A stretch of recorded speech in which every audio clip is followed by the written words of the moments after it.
see if this stream show doesn't get taken off the air, because technically, I'm pretty sure, like, piano renditions of Christmas carols are free use? Maybe? Question mark? I'm gonna go with no. Because copyright struck, unlikely. Copyright claimed, very likely. Like if they're just the generic ones that everyone knows and everyone has a version of, and it's... Well, I mean, yeah. Really? I mean, all of the copyright versions of the songs that I play in the background of Noir Bar and AAA are all copyright free, but anybody who's ever done a cover of any one of those songs that they don't own shows up to copyright claim it. Gotcha. Okay. Yeah. It's a good thing my channel doesn't get any views. Joke's on them. You want my money? Well, here's like nothing. Yeah, here's no money to have, you bastards. Got him. They just robbed a bum. Fucking morons. Weebo's volume's a little low. Of course it is. Gotta turn up the volume every time. There, I finally got the notification you're live. All right. Device properties. Every single time, it always reverts back to 60. We're gonna put it at 86. How's that? Does that sound better? Uh-huh. Do I sound less quiet? Because if not, I can't really tell the difference. You but can't tell the difference, but they Well, no, but I shouldn't be able to, if you know what I mean. Right, because you have the ability to alter and adjust audio in Discord. I have the ability to alter and adjust audio not in Discord. Mm-hmm. Yeah. So Daniel Fullman asks how the opera was with Grandma. I'm gonna level with you guys. I fell asleep during the first 2 acts of Don Carlos, and it was a very good sleep. I don't go to the opera because I enjoy going to the opera. I go to the opera because Nana Jones likes to go to the opera, and that's it. And, you know, it's something that we do with her because she likes to do it, and she's not going to be around for forever. And, you know, if that's what she wants to do in her golden years, then that's what she gets. That's what she gets to do. When you're old and crotchety and, you know, whiny about a whole bunch of stuff, then you get to make all of these demands of your grandchildren. And one of those is going to the opera with them in their fanciest clothing with their fanciest hair. Oh my gosh. But yeah, it was alright. Did she elbow you repeatedly to wake the hell up? No, she sat behind me. So I got to sit right in front of her, and I was just kind of like this the whole time. It was a very uncomfortable nap, I'm not gonna lie, but it was a nap nonetheless. And she's also blind, so she didn't exactly... She can't see in the dark very well to begin with. Much less when she's, like, sobbing over Don Carlos and the tragedy of his life. The music is playing. I would have elbowed the hell out of you. Yeah? Even if I knew you were awake. Why? Weebo! This is the good part! This is the good part! Okay, you know what? Speaking of which. Yeah. Okay, like this is the good part and weeping over stuff and whatnot. Right. I watched the balcony scene from Romeo and Juliet the other day on YouTube. Okay. Wait, which version of Romeo and Juliet? Because there's like a few. There certainly are. The one with Olivia Hussey from 19. Oh, okay. I 60 think I know whatever. Which one you're talking about? The decent one. Yeah. Okay. Yeah. And I mean, both of them, I forget Chad Bolgenstein's name. I'm talking about Romeo. Yeah, well, I forget the actor's name. With his codpiece. Well, I mean, he's either got a codpiece on or he's got his tights on and showing his fucking bulge. Like, I mean, so he's Chad Bolgenstein in my mind. I know exactly which version you're talking about then.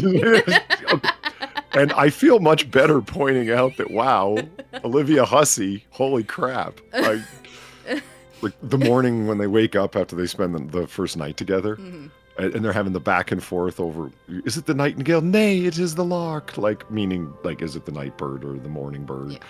And because they don't want it to be over, she's like feigning that it's actually the night bird, because if it's the morning bird, you got to go, etc. Right. And then she gets a knock on the door from her governess or whoever, and she tears the sheets off to like jump out of bed and like, whoa, Miss Hussey. Yep. Hello. I didn't tell you to hire a 16-year-old for this role. You decided that. So you're staring at a 16-year-old's bulge, and I'm staring at a 16-year-old's chest. We're just terrible people. Well, to be fair, when I saw this scene for the first time, I was 16. That's Same when here. you learn about it. I was in English class. Right, in English class in high school. This is the version that they choose to show to the youth of America, people. Every year, without fail.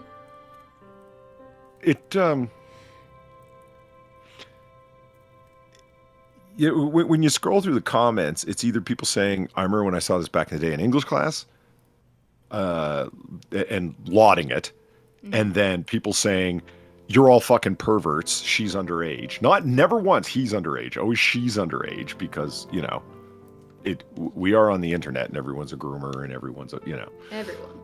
Yeah. Without fail. Because what are you going to do unless you're accusing somebody of something online, am I right? Mm-hmm. And you have no purpose.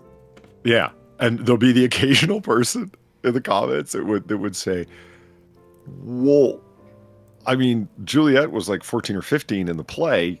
Olivia Hussey's actually too old to play her if you want to be technical about it. And then like 78 comments about, you should be arrested, you should be thrown in jail. You know, I just...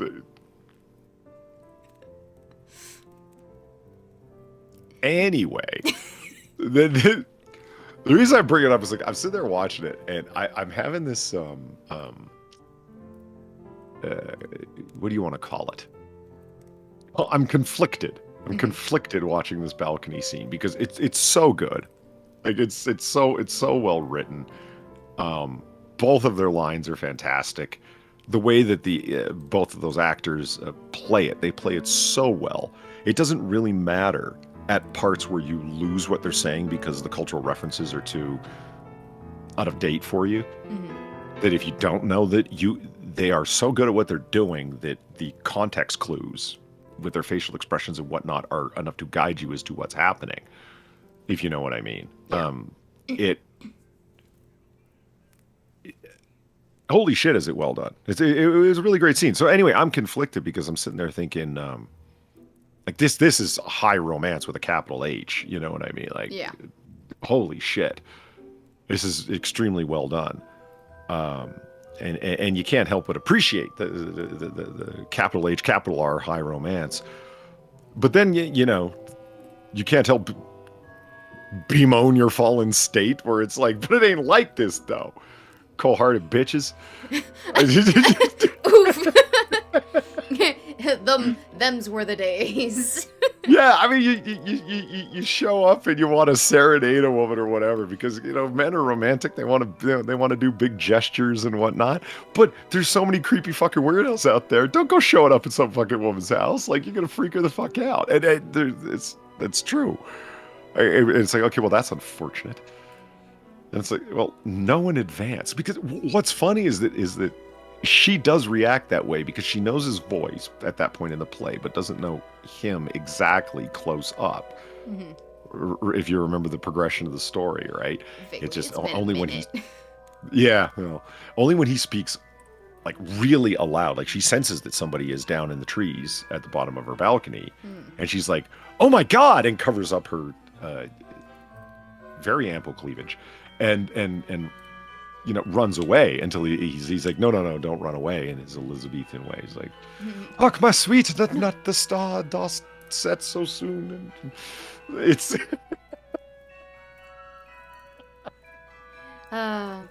she goes, lots to be desired in modern day romance speak.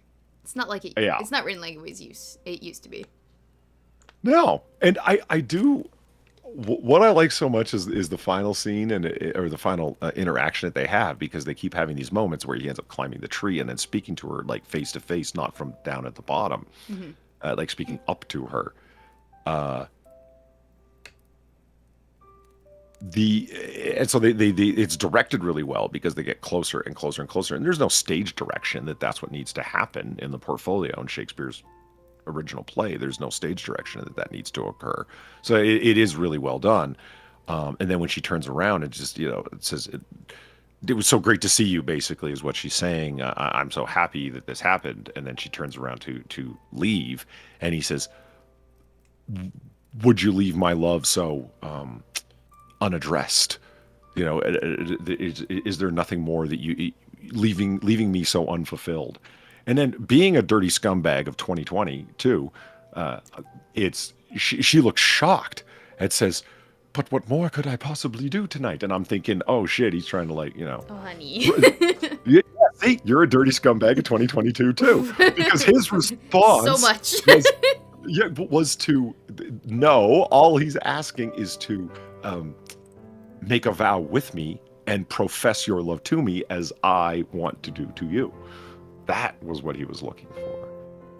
Right. It's one thing for us to kiss and say all these sweet things, but is there a vow of love between us? Right. The art of closing the deal. Yeah. It's Closing the deal without actually closing the deal in a dishonorable way for the time period that we're talking about. Yeah. Like, nothing got gooey. And God damn it.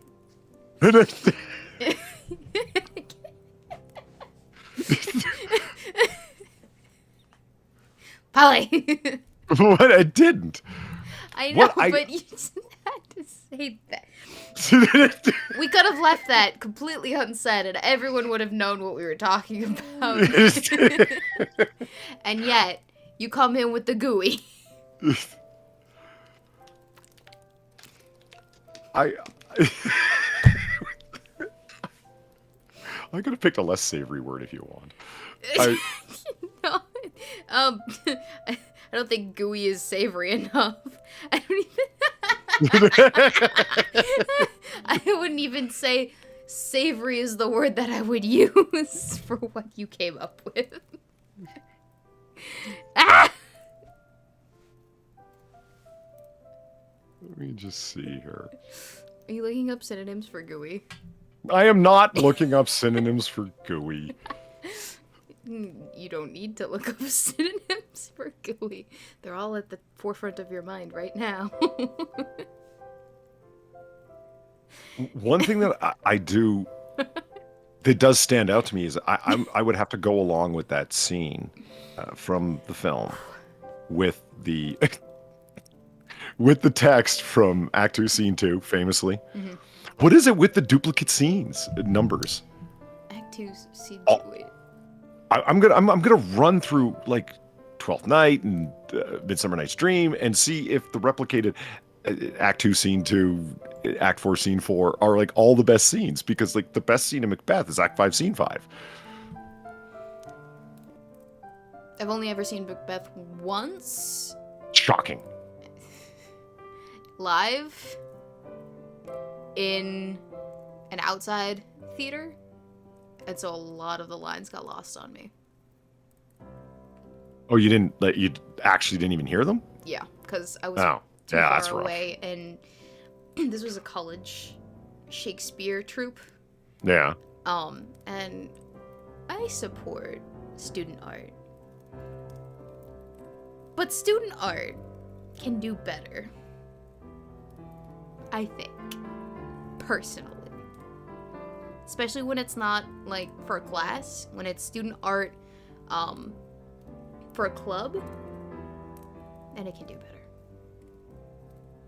Fair enough. I actually... It's interesting you say that. The best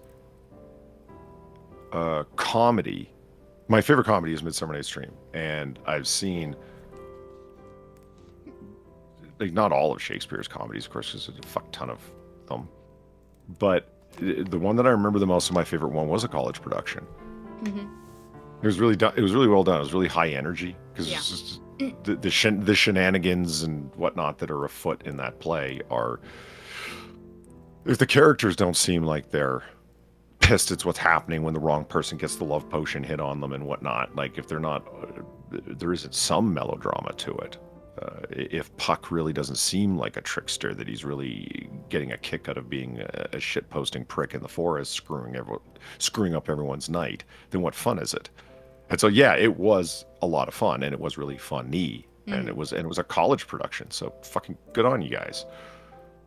Yeah, and I watch a lot of college productions, but that rendition of Macbeth was not the best Shakespeare rendition that I've ever seen. So, how do you know, though? You've already said. No, I meant hear most Shakespeare. Well, it could have been wonderful. It was okay. All right. To be fair, it was a theater. Like it was specifically constructed to be an outside theater. So you would think that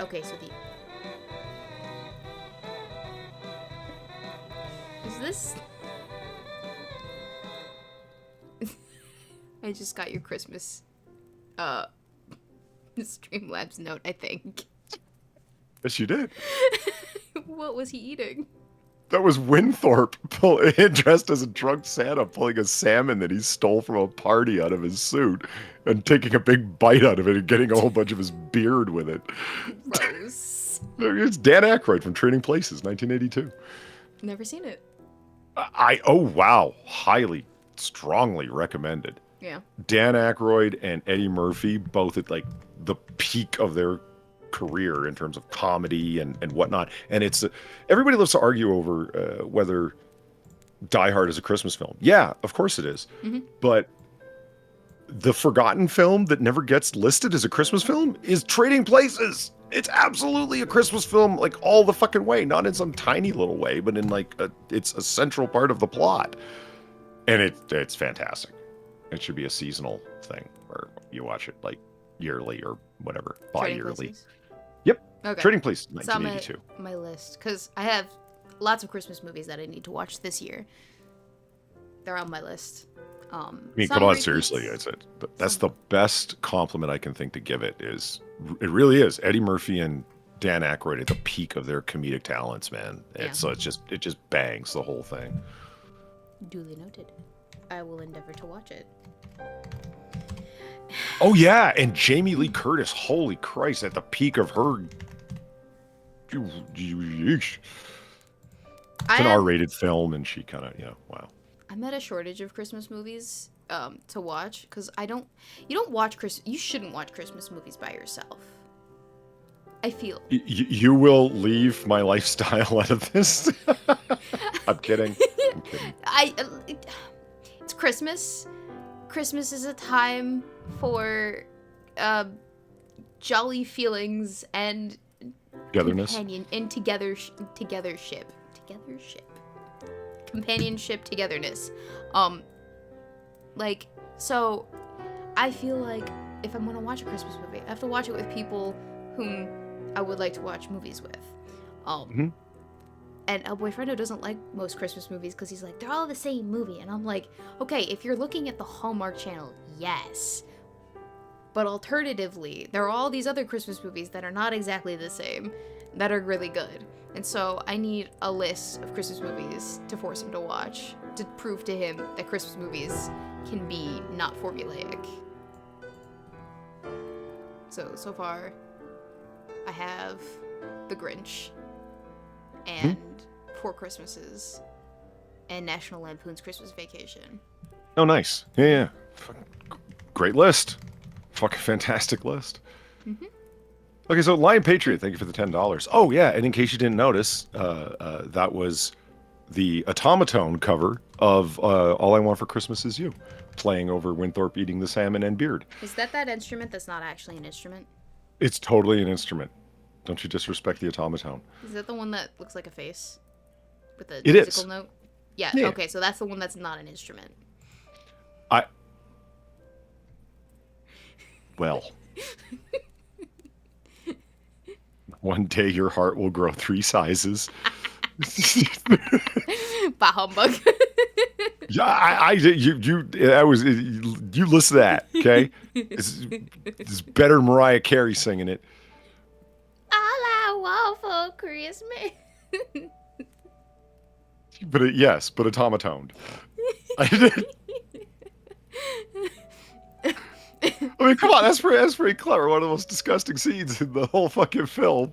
Because I love that scene when he's biting into the salmon. It's, oh my god, that's supposed to be Winthorpe at his very lowest point when he's broken back into his old office building as drunk Santa. It's fucking fantastic, and because he steals a whole salmon from the catering table. Why? Just It's, 'cause. It's like, I'm already halfway to Humbletown. Let's go all the way. So thank you, Live Patriot, for the $10. And he sent me a link to Fox News showing that on this day in history, December 4th, 1783, George Washington bade farewell to his troops at Fraunces Tavern in New York City. General George Washington embraced each one of his military officers before stepping down from his commission. Bless that man. Because he could have just did what Gaius Julius Caesar did and kept his legions. And who could have possibly stopped him at that point? Indeed, indeed. No, he had won the war. He just wanted to go home to Mount Vernon, and did so. And so passed command of his troops back to Congress, who had originally entrusted him with the authority to begin with. And there's only one General Washington. I did not realize that was today. Thank you very much for that picture. That's pretty cool. I'm gonna have to read what is known, why it happened at Fraunces Tavern, and the details around it. This would be cool. Thank you. So yes, Macbeth, Act 5. Yes. What about it? Well, it's interesting that Act 5, Scene 5 is the best scene in Macbeth, and then the best scene in Romeo and Juliet is Act 2, Scene 2. So I just want to run this pattern and see for how many other things it fits. Like if we go to the Merchant of Venice is the most anti-Semitic thing at like Act 3, Scene 3. It might be. Perhaps. We don't know. So is this what you're going to do with the holiday season, is run through all of the Shakespeare works? No. Well, I mean, there's like 5 possibilities, Weebo. Tons of plays, but it's like, you just go Act 1, Scene 1, Act 2, Scene 2, like for each. That's pretty quick work. Yeah. I don't think it's going to take the whole of the holiday season. And so I mean, you're going to power through it in like an afternoon. Yeah. In like, if by an afternoon you mean an hour, I think it's going to become clear fairly quickly whether or not there's a pattern at all, or whether it's just these 2 fucking plays. Well, no, I mean, The Tempest, Act 1, Scene 1. There. Fuck, that's a 3rd one. That's probably the best scene in The Tempest. Is where Prospero the magician is on his own island, and he says one of Shakespeare's greatest lines, "What's past is prologue." So are you doing this by any sort of scientific metric, or is it just... Oh, Jesus, are we on this shit again? So no, the answer. It's inherently subjective, because somebody could consider the best scene in Romeo and Juliet to not be Act 2, Scene 2, because the balcony scene, that's your favorite scene, not the scene where they die together. That's the height of romance, not these 2 idiots just yakking at each other on a balcony. And I'm like, no, I think it's 2 lovers torn apart for their families' shenanigans. Yeah. To death. I mean, and if you think about it, there's so many, you don't even need to be a Shakespeare fan or have seen Shakespeare live or movies or anything of that sort. A bunch of the lines filter into, what do you want to call it? What would you call it, Weebo? Common knowledge, whatever. It's not really common knowledge. What would you call it? Oh my gosh. There is a word for it. I think. Chat.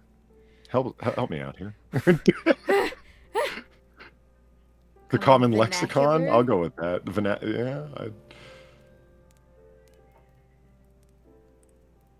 You just put me on the spot there, Polly.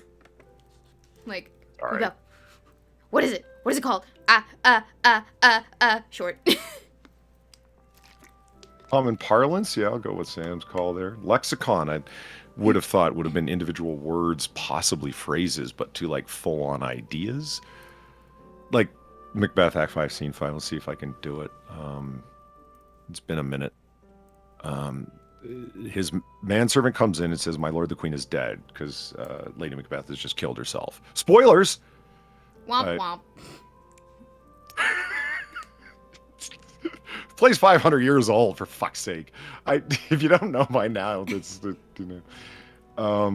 my lord, the queen is dead. She should have died hereafter, and there would have been time for such a word. Tomorrow and tomorrow and tomorrow, and on creeps our petty pace from day to day, to the last syllable of recorded time, and all our yesterdays have lighted fools. The way to dusty death. Out, out, brief candle. Life is but a walking shadow, a poor player that struts and frets his hour upon the stage and is heard no more. It is like a tale told by an idiot, full of sound and fury, signifying nothing. See, Macbeth's gone totally emo. That's basically what happened. Is that your emo voice? He's cursing everything, including life itself. He's so mad that Lady Macbeth has left him alone with this. Mm-hmm. She kind of, in his mind, took the coward's way out, and now she's free. And he's stuck here to deal with Macduff and all of the people that know that he betrayed King Duncan and murdered him. Oof. Who become king. And they're all like after him for revenge. She can't take the guilt, so she kills herself, and he's left alone with it. Tomorrow and tomorrow and tomorrow, and on creeps our petty pace. It's like, just out, brief candle. Like, come on. He gets so mad that he's cursing everything, including life itself. We have a few submissions from the audience as to what it is that we're looking for, phrasing-wise. We have idiomatic expression from Mansquash, vulgar speech from Sam, esoteric communication from, again, Mansquash, and then neologism. Neologism.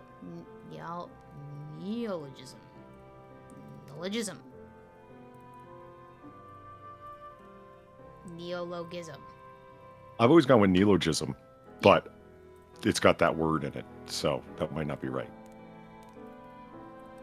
Gism. Again, from Mansquatch. Okay.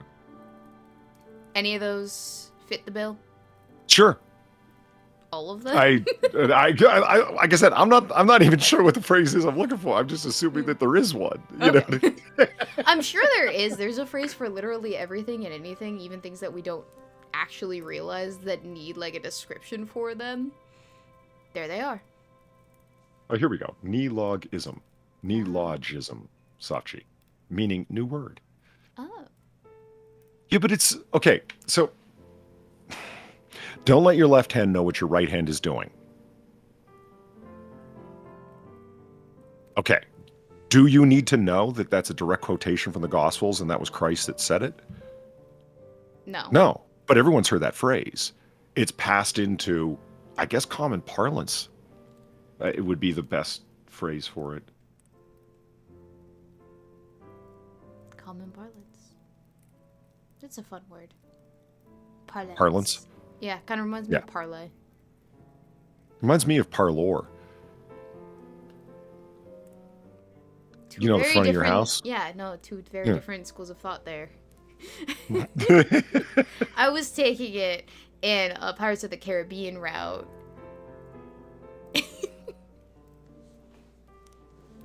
I've never seen any of those films. Really? Yeah. Really? Same with Toy Story. I actually cannot Same with believe. Shrek. Well, I already knew about those two, but like, you've not seen any Pirates of the Caribbean? No. I'm surprised because the first three are actually really decent. Like, the first one is fantastic. Beautiful. Second and third one, also good, but not as good as the first one. Then after that, you can just skip the rest. It's fine. Really? They're really clever in their writing and the cinematic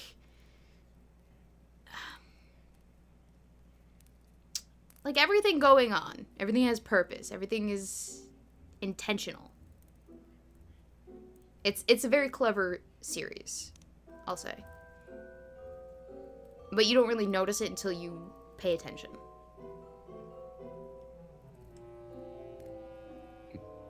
If that makes sense.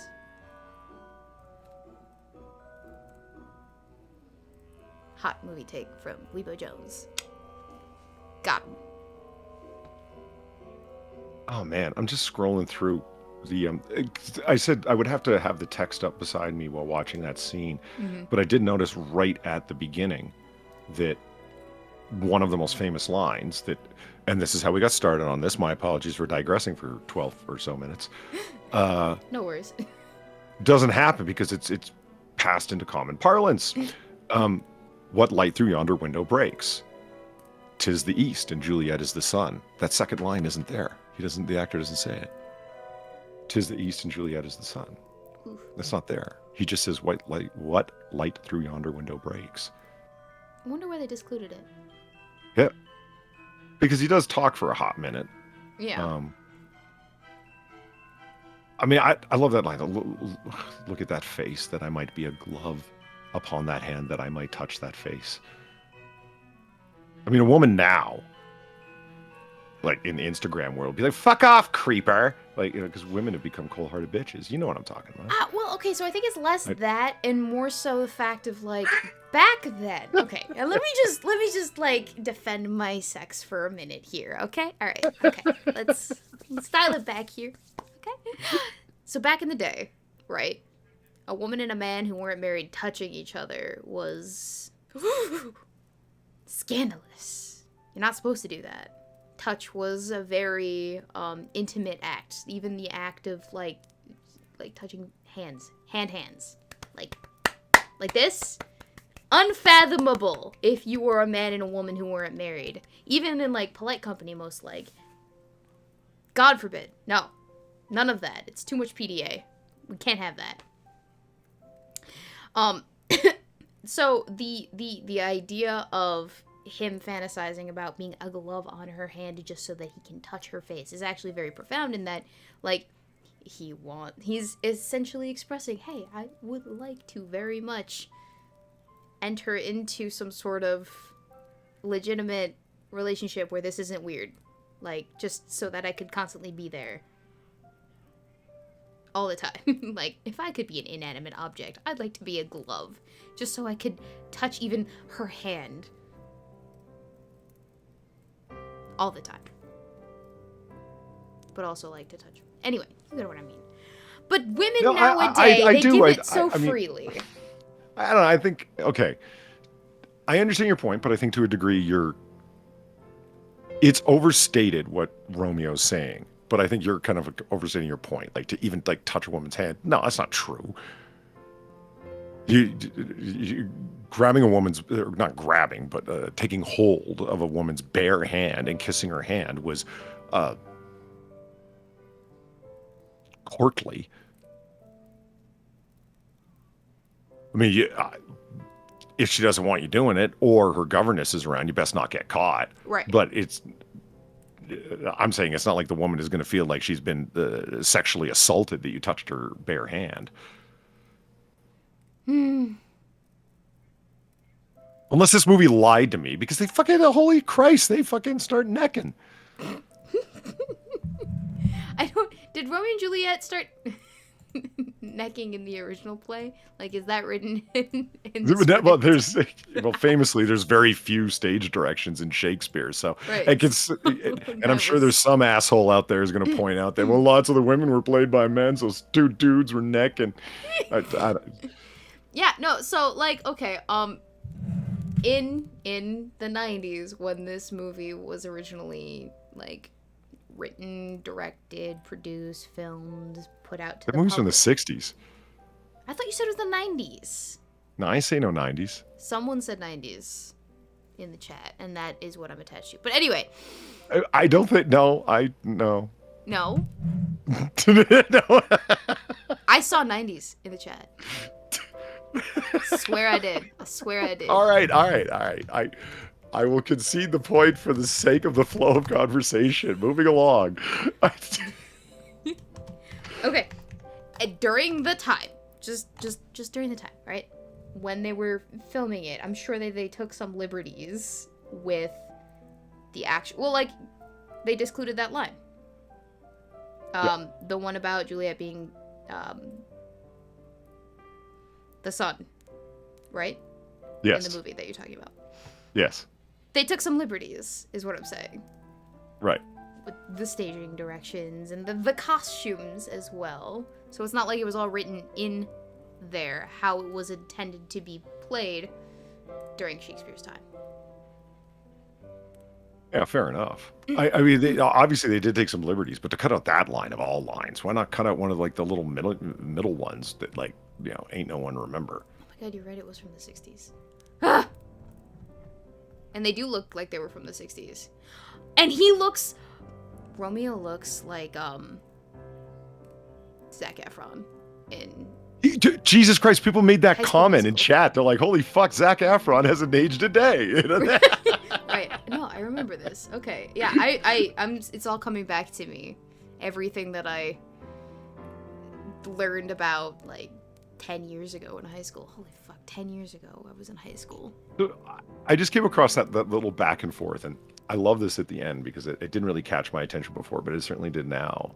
Especially the way Olivia Hussey plays it, because she holds out her hand, like, as like, you know, if somebody was to, like, hold out your hand like this so we can see how long each other's fingers are compared to each other. Right. Each other's hands are. Right, she holds out her hand, and as she gets closer and closer to him, while she's making this statement of her avowal of her love, and it's just a great little piece of business, whether she came up with it or the director did, but it really works. Romeo says to her, wilt thou leave me so unsatisfied? And she says, what satisfaction canst thou have tonight? As she puts her hand up against her chest. My God. Sorry. He says, and his answer, the exchange of thy love's faithful vow for mine. And Juliet says, I gave thee mine before thou didst request it, and yet it were to give it again. What a fantastic response.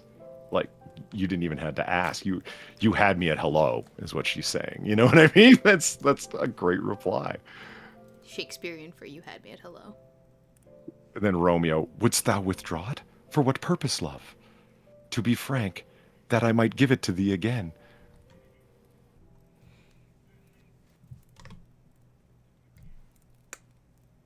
That's what I'm saying.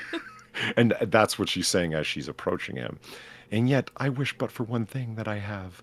My bounty is as boundless in the sea, and my love is deep. The more I give to thee, the more I have. For both are infinite. And then they start necking again. God damn it. Yeah, I'm pretty sure when I read the play, because I still have, at least I think I have the plays somewhere on my shelf, because this was obviously one of the ones we read in high school. It was distinctly lacking in stage directions, and then we had to act them out too in English class. Because that You was had to when we actually were act going. them out? That's rough. Yeah. Well, I also did acting class in addition to English class, and we also had to read off lines from Shakespeare in acting class as well.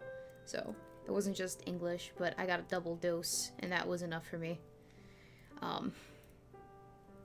That's the. I'm not one for playing out Shakespearean dramas. No. Mm-mm. Okay.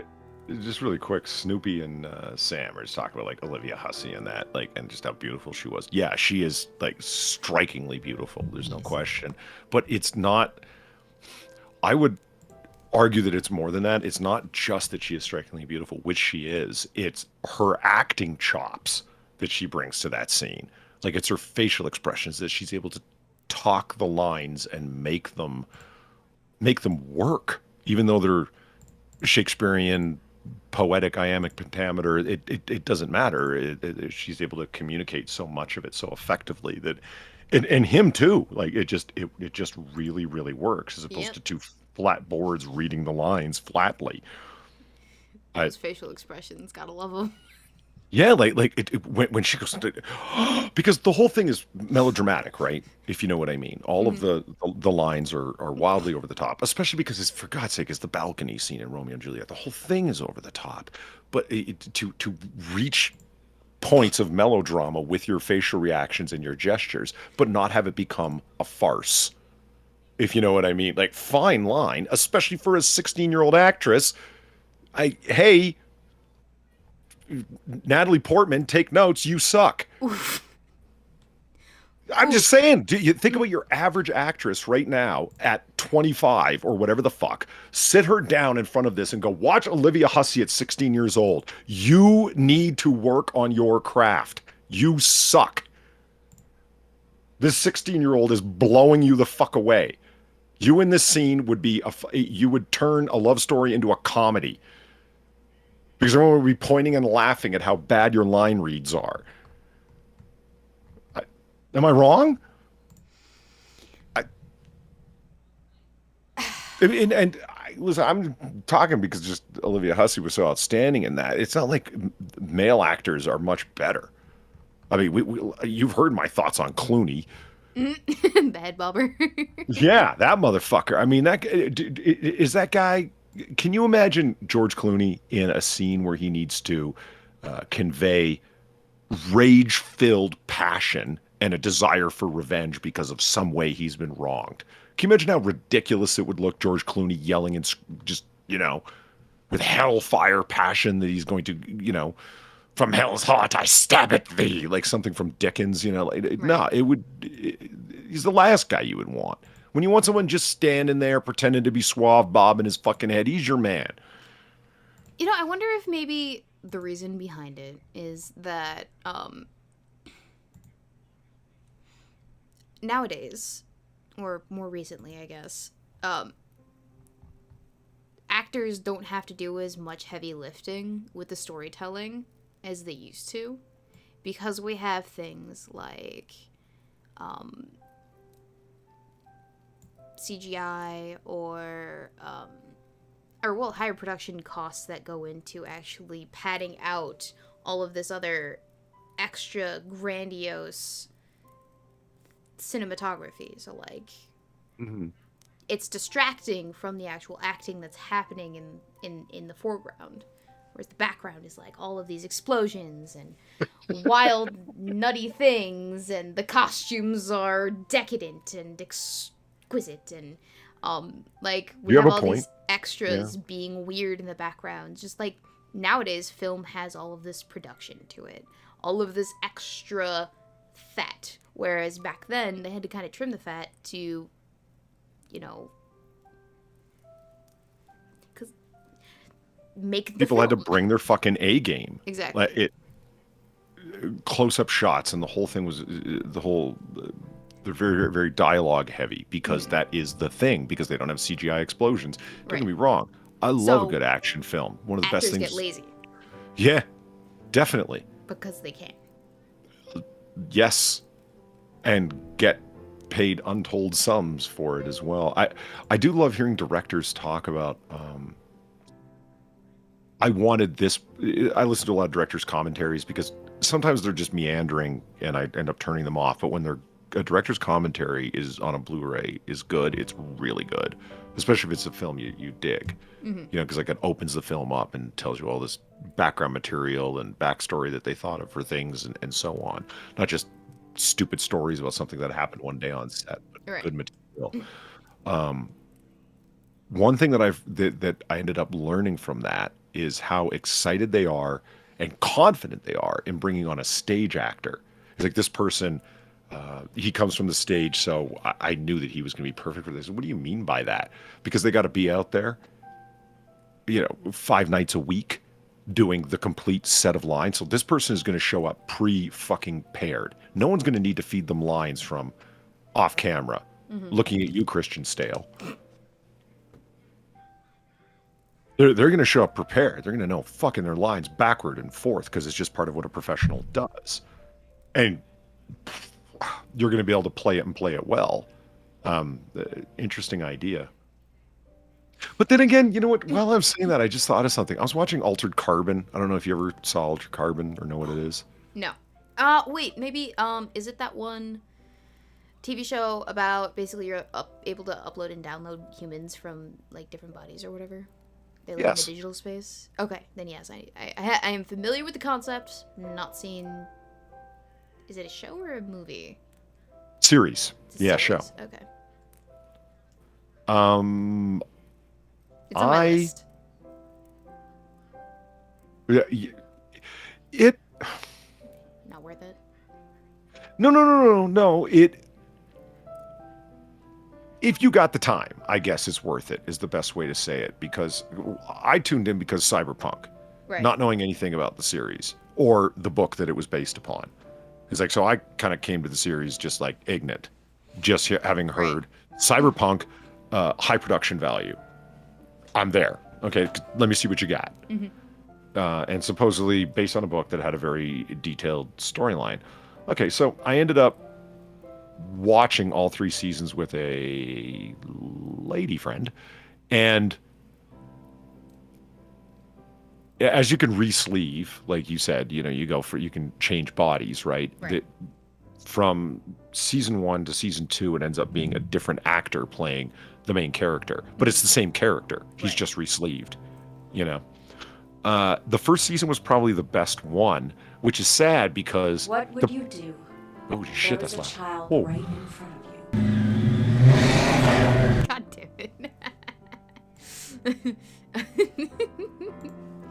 I love that donation. Thank you the next 6 minutes for the 314. I have been enjoying the writing process again since I picked it back up. I hope it's been good for you as well. Spent most of the day jotting down notes like the old days. I'll turn it into a graphic novel one day, but first novel form by Weebo's book. I haven't even written it yet. It's not out yet. You can't find it in stores. But thank you, Six. I appreciate it. I hope the writing is going well for you. So anyway, Altered Carbon, Reese leaving. Yeah, Kovacs is like the main character, Yeah. and he's Takeshi Tech Kovacs.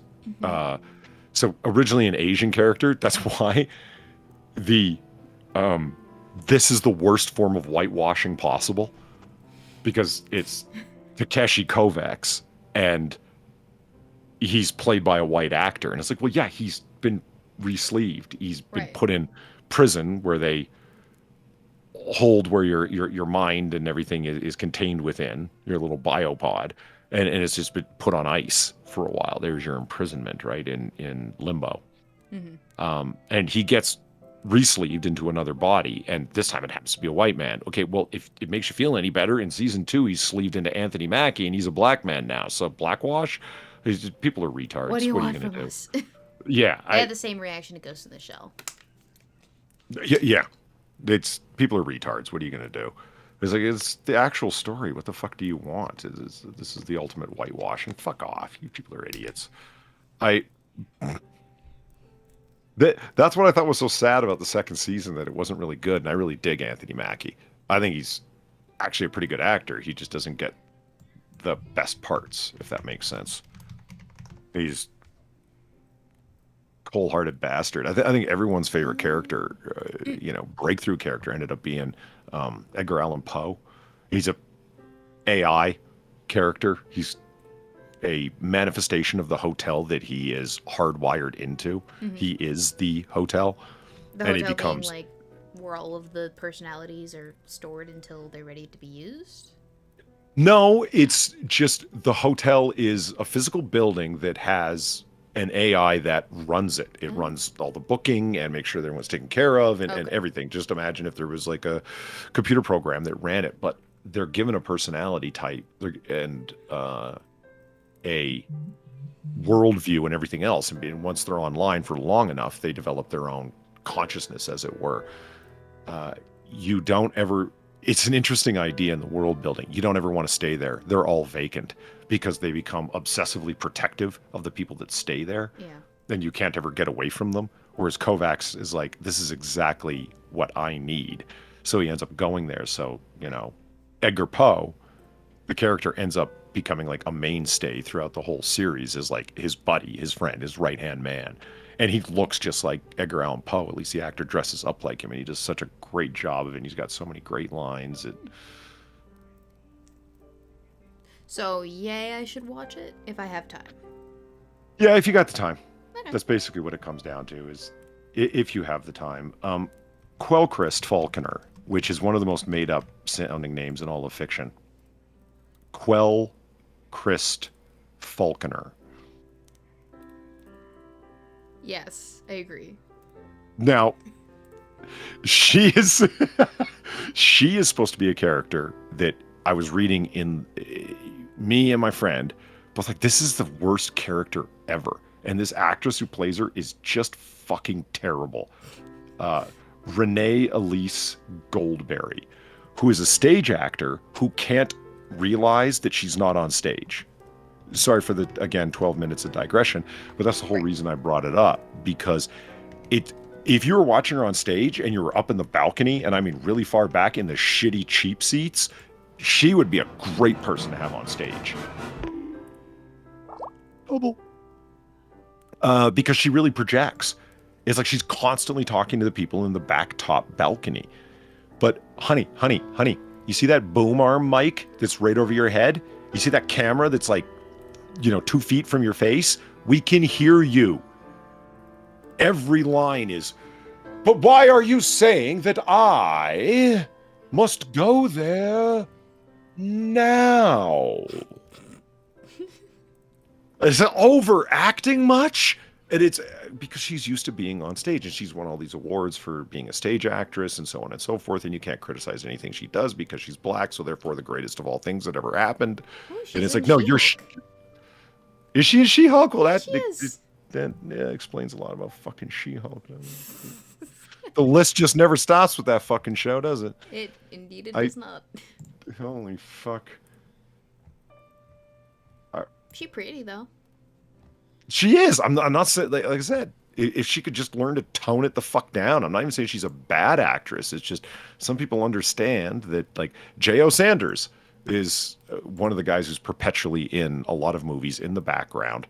He's by trade a stage actor, but he recognizes when he's on a soundstage and it's time to tone it the fuck down, that you're not yelling for the people in the cheap seats. Yeah. And with massive over-the-top facial expressions, so everybody, including the people in the cheap seats, can see them. Looking at you, Renee Goldsberry.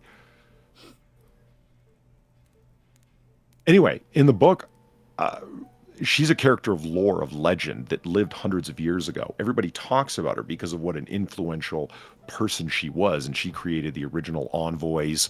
That's a super special ops ninjas. Okay? That's, the envoys. She's the first envoy and created the envoys and personally taught Kovacs his original shit along with his sister, taught them how to be envoys. And so she's talked about being in legend. But it's like, we can't leave this character untouched when we write the series. So let's just bring her into the modern day. And it's like, no, wait a minute. You've totally like undermined who the fuck this character is supposed to be, because she went from being a person of legend. It would be like bringing King Arthur into the modern era. What purpose would they serve? You've yanked them right out of fucking the thing that makes them interesting. Well, Polly, he is the once and future king. Yeah. So that's kind of the point of the legend? Like, isn't it that he's taking a great long nap and he's supposed to come back to rule Britain? Okay. I picked a bad example. Stop rubbing it in. No,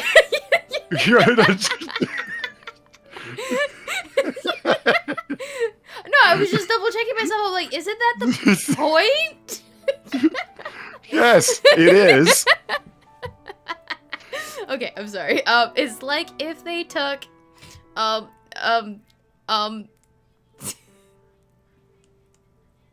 like if they took Gandalf and put him in the Rings of Power. He technically doesn't come to the Rings of Power until he doesn't come to Middle Earth until much later in the timeline. Actually, you know what it's like? Telling the backstory in detail of something that you don't need to. your mind fills in the blanks of sparsely stated mystery better than any writer could. And that is why, in a nutshell, Prometheus sucks. Because when you're watching 1979 Alien, 1978, 79? 79. 1979 Alien. Yeah. And I mean, I know when the xenomorph was running around the ship, slowly killing them off one by one, all of these individualized, interesting character actors that absolutely look like they fit into that world and look like space truckers, as was the idea. And I was sitting there thinking, but what about the alien that had the chest burster come out of it apparently centuries before? And where did the eggs come from?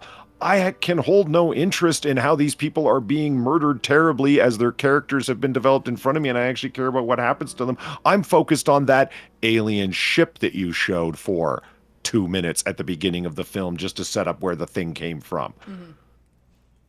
We need to know where it comes from. It's like, no, you don't.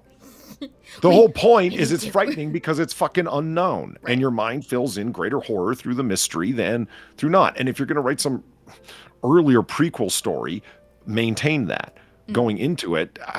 Tread lightly, man, or hire an extremely good writer.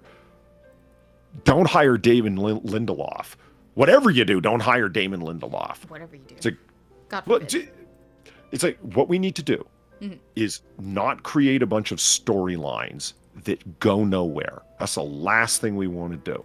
Okay, so we don't want to spend, well over $100 million, bring Ridley Scott back in, the original director of 1979 Alien, okay, and give him a script to shoot with a whole bunch of storylines that go no fucking where, and leave you completely unsatisfied at the end with a ridiculous farcical conclusion that isn't an ending of any kind at all.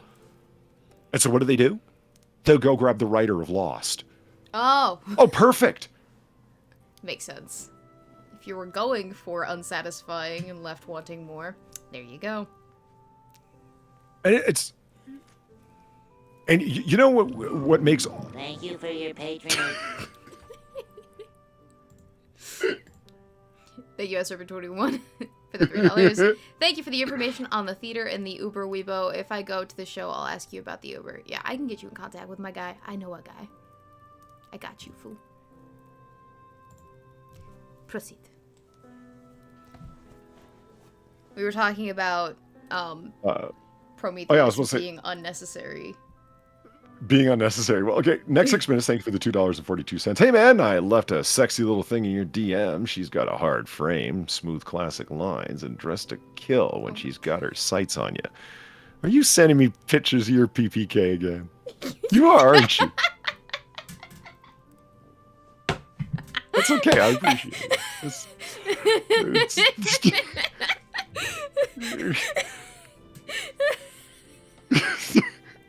Are you sending me pictures of your PPK? God damn it. I'm not a 12. I'm not 12 years old anymore. You gotta stop it.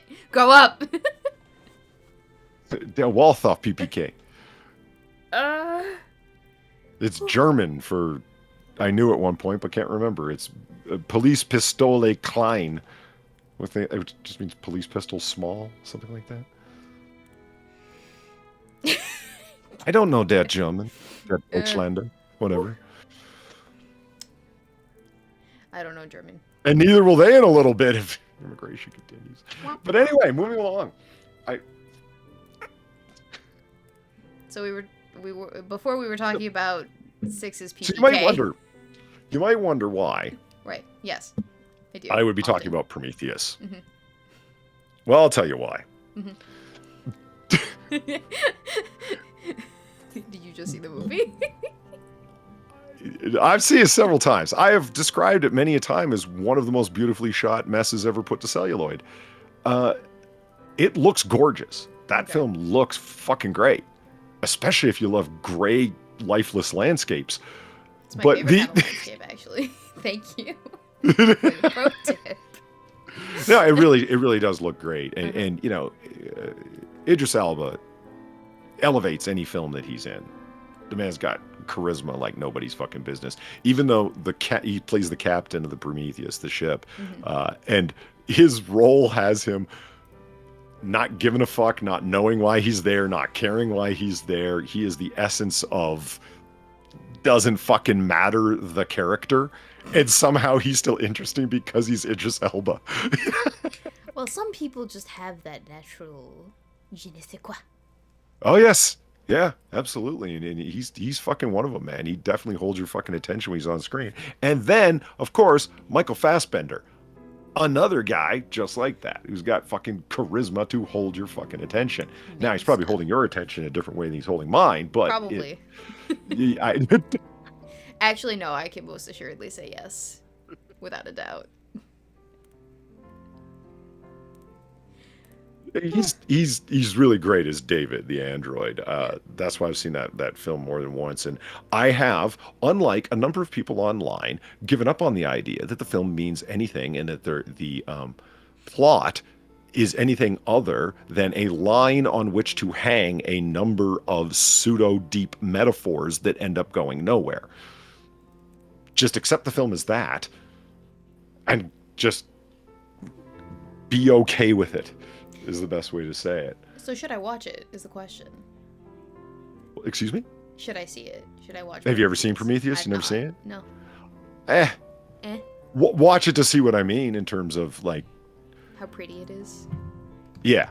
And then how Damon Lindelof will bring up faith versus the assuredness of science. And it goes nowhere. And what is the meaning in the origins of life? Which goes nowhere. You could have profound conversations about both of those things. Enough to fill 2 hours. And it goes nowhere? Yeah. 380 ACP or 9mm Kurtz. Fuck yeah. Kurtz just means short. That's me. That's neat. No, that's me. Oh, that's you. Well, 380 ACP is you might want to think about it for a pocket pistol. The Ruger LCP is awesome. Walther PPK is better. You can't pistol whip somebody with a polymer frame gun. Think about it. I'm getting reprimanded by Sam in the chat for pronouncing je ne sais quoi wrong. Okay, it's je ne sais quoi.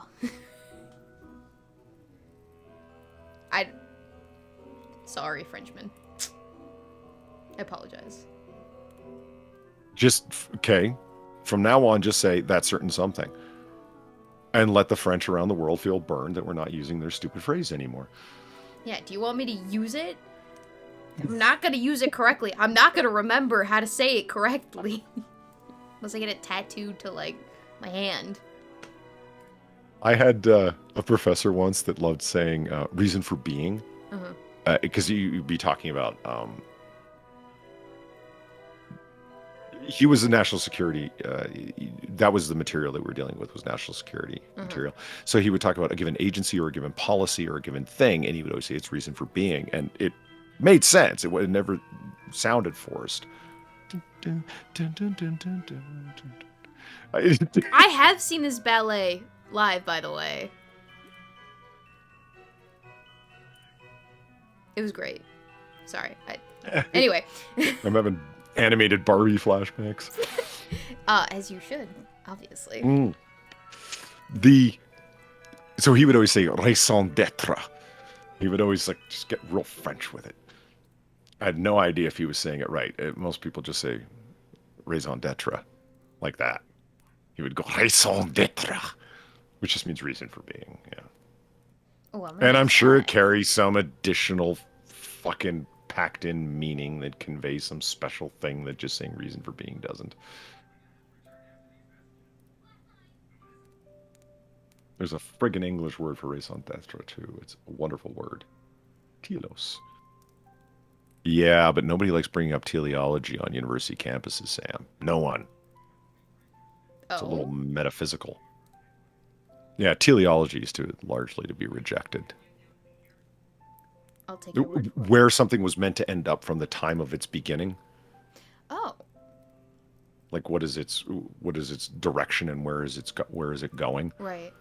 Aristotle's fourth and final cause. You want to reject that inside of reject any metaphysical references whatsoever inside of a scientific framework, or an empirical framework, I should say. It's at times like these that I wish I had taken a philosophy class. But I managed to get away without that. Well, you don't sound like you wanted to take one. Yeah, I managed to get away with that. You kept your honor. Mercifully, I was spared such a fate. So, as you know, Weebo, I am a big fan of conspiracy theory videos. Right, yes. The more detailed they get, the more I enjoy them, which is why Flat Earth is a comedic gold mine for me.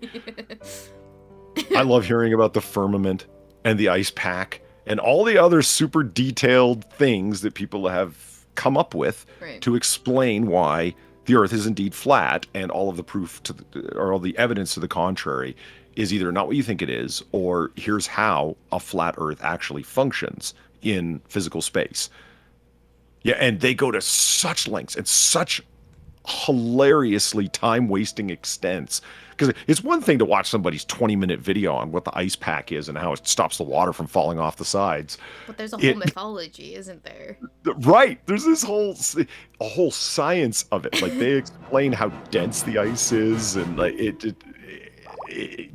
it reaches heights of, my God, I can't believe somebody had enough time to come up with this shit. It's great. Serpent21, thank you for the $2. Polly, last night I thought about starting my own internet-based super liberal news program with screaming aspires and headed by a big fat guy and an arrogant hoe. I'm calling it the Khmer Rouge. Is this a play on the Young Turks? Yeah, no, it's a big fat guy and an arrogant hoe calling it the Khmer Rouge. Yep. Good. It's pretty good. It's pretty good. She's fucking better than you, Serpent21. She just is. She's fucking better than you. Her and her nose job. And her terrible highlight job. Yeah. And so, lizard people are another one of my favorites because they will show. Lizard people. Oh, aren't they great? The repeated videos of like, look, here a person reverts to their lizard nature live on camera, busted, and it's because some guy hissed or did some stupid look with his face, or there was some blur in the cameras because their human mask slipped or whatever.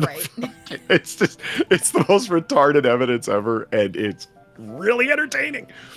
There is a whole conspiracy theory in and around, that's what I call it anyway, because I think that's the genre it fits best into, trying to make Prometheus make sense. Really? It doesn't make sense.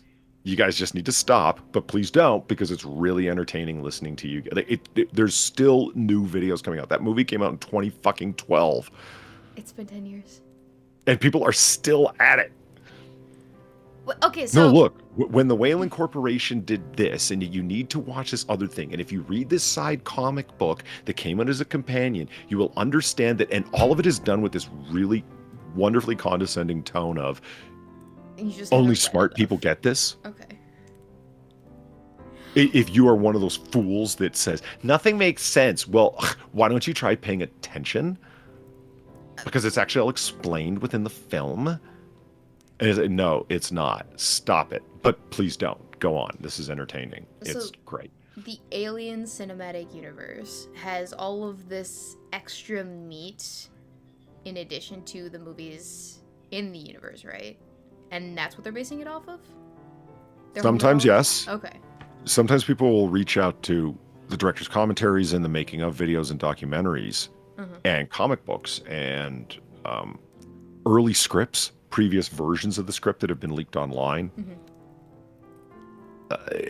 to explain it. And then other people will like, no, you do not need to go to anywhere other than the movie itself, and then plus the TED Talk that was released as a fictional TED Talk that Mr. Wayland, the head of the Wayland Corporation, gives, talking about the creation of, like, why he created androids and synthetics, and why the Wayland Corporation wants to do this at all. And that TED Talk, which was a promotional piece for the film Prometheus, along with the movie, is all you need. Some people go on that purist bent. To try to say, and if you look in the background of this one shot, you will see that sitting on the table was this book, and that book is this, and it's oh, It means fuck something. off.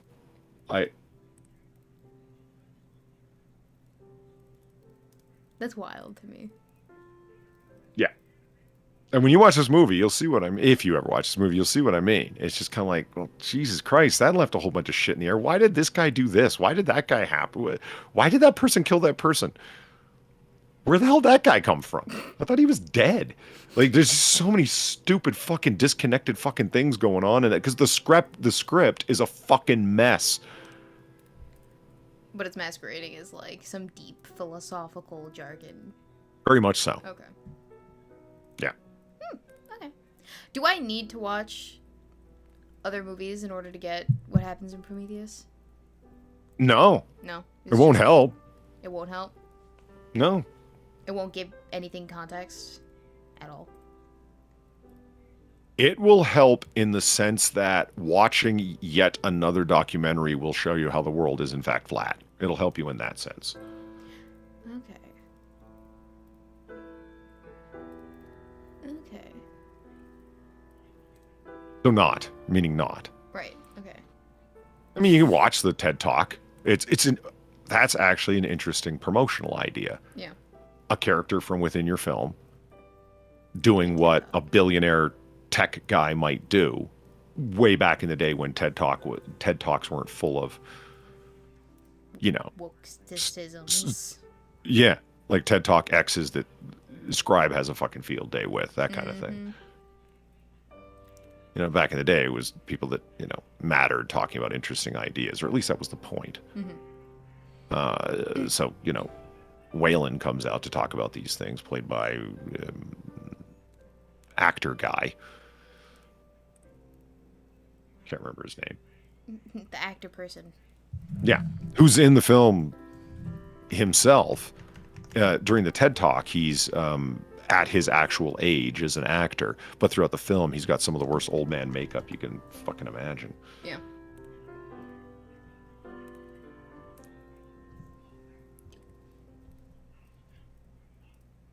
Hey, the engineers. Oh my. Yeah, I have absolutely no idea what this movie is about, and I have heard of it, but I don't like. I've seen scenes from it, but I have no fucking clue, and none of this gives me any ideas. Well, okay, you know Ancient Aliens? Fine. Yeah. Aliens planted the seeds for humanity, and we're like been transplanted to this planet, and yeah, that's it. That's the plot of the movie. It's how we came to be. Yeah, it's Eric von Daniken's book Cherry to the Gods that has been rehashed so many fucking times as Ancient Aliens idea. The different cultures from around the Earth all have similar ideas, except in this case, they're all pointing at a similar constellation star in the sky. And that's where the Prometheus ship goes. Because all of these ancient cave drawings and stuff were these... it shows a bunch of primitive men worshipping some really tall, alien-looking figure, and they're all pointing at the sky to this certain constellation. Mm-hmm. And so they're oh, well, this is an invitation for us to go there once we become technologically advanced enough to do so. And they do. And they go there. And nothing happens. Because every storyline that gets started goes nowhere. Yeah. Yeah. So, calling the movie Prometheus, is there anything profound about that? Like, is that ever... Yeah. Yeah? Okay. You know, Prometheus punished by the gods because he gave men fire. Yeah. Yeah. It's the idea. Is that, you know, it's time for Prometheus to... Because Guy Pearce, or Waylon, is... he believes that by creating a self-aware, sentient android in the form of David and all the like him, he himself has become godlike. He has become a creator. He wants to...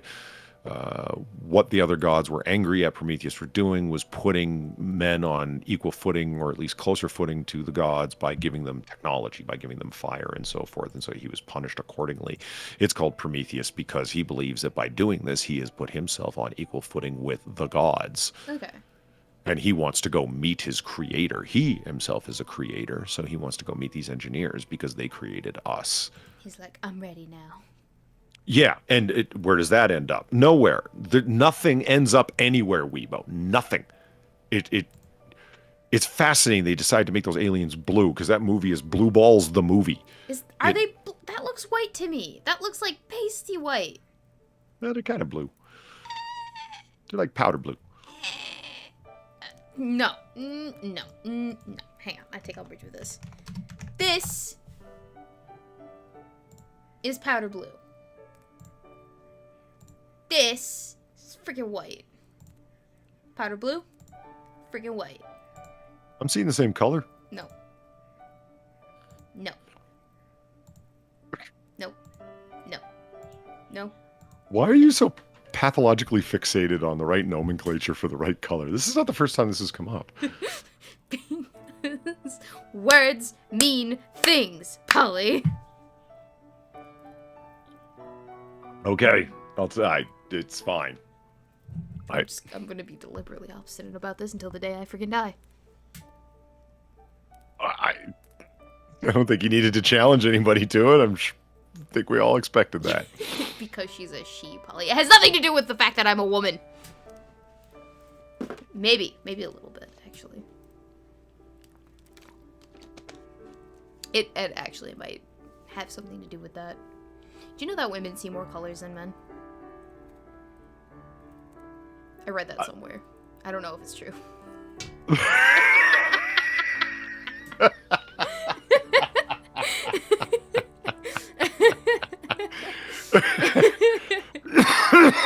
Well, it's one day I'm gonna write a paper that has that citation in it. It'll be some fact. It won't be a quote. It'll be just some statement of fact with a little number beside it. When you read the footnote, it'll say, "I read that somewhere. I'm not sure if it's true." Period. A tiny little 10-point font. I want you to write that and sneak it in to the paper and never take it out. Just leave it there and see if anyone ever notices it. Well, okay. So there's a challenge that they have. Okay, here's this phrase that's really awkward and funny. That's out there. I forget who does this. That you win the prize if you manage to put this in either your orally defended master's thesis or doctoral dissertation. Mm-hmm.